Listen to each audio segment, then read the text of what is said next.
எப்படிம்மா இருக்கு? இது பாரம்பரிய திருநெல்வேலி ரெசிபி. சாப்பிட்றதுக்கு ரொம்ப இனிமையாக இருக்கும். சின்ன குழந்தைங்க கூட விரும்பி சாப்பிடுவாங்க.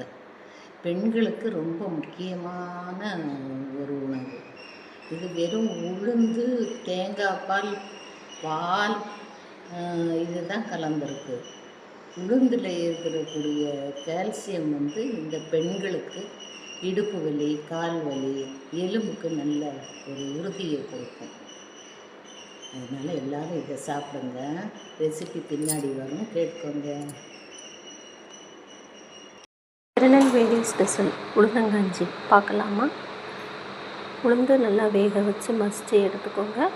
தேங்காய் பால் 1 கப், கருப்பட்டி 1 கட்டி உடைச்சி எடுத்துக்கோங்க. ஏலக்காய் பொடித்தது. வாங்க பார்க்கலாம்.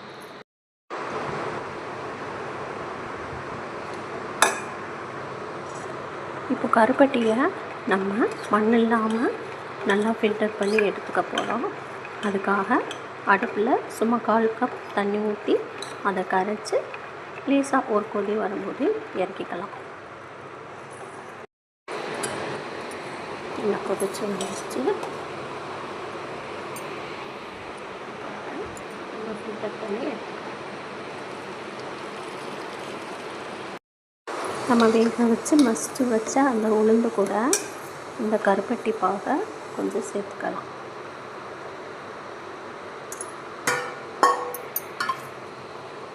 சேர்த்து நல்லா கிளறி விடுங்க. நல்லா மசிச்சு வரணும். நல்லா மசிஞ்சு வரணும். கருப்பட்டி சேரவும் நல்லா கிண்டி விட்டுக்கோங்க. நல்லா உளுந்தெல்லாம் மசிச்சு விட்டுக்கோங்க. உளுந்தெல்லாம் நல்லா மசிஞ்சு வரணும்.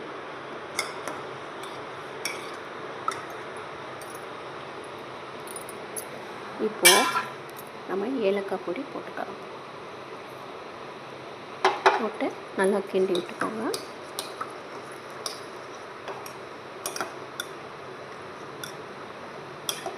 நல்லா கொதிச்சு வரட்டும். பாருங்க ஃப்ரெண்ட்ஸ், நல்லா மசிஞ்சு வந்துருச்சு. பாருங்கள், இந்த ஸ்டேஜில் நம்ம அடுப்பை குறைச்சி வச்சுட்டு நம்ம வச்சுருக்கிற தேங்காய் பாலை ஊற்றிக்கலாம்.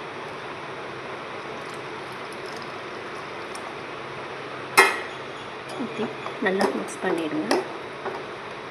தேங்காய் பால் ஊற்றினதுக்கப்புறம் நம்ம அடுப்பை எரிய விட வேணாம். கிண்டி ஒரு 2-3 செகண்ட் மட்டும் அடுப்பில் வச்சுருந்து இறக்கிக்கலாம்.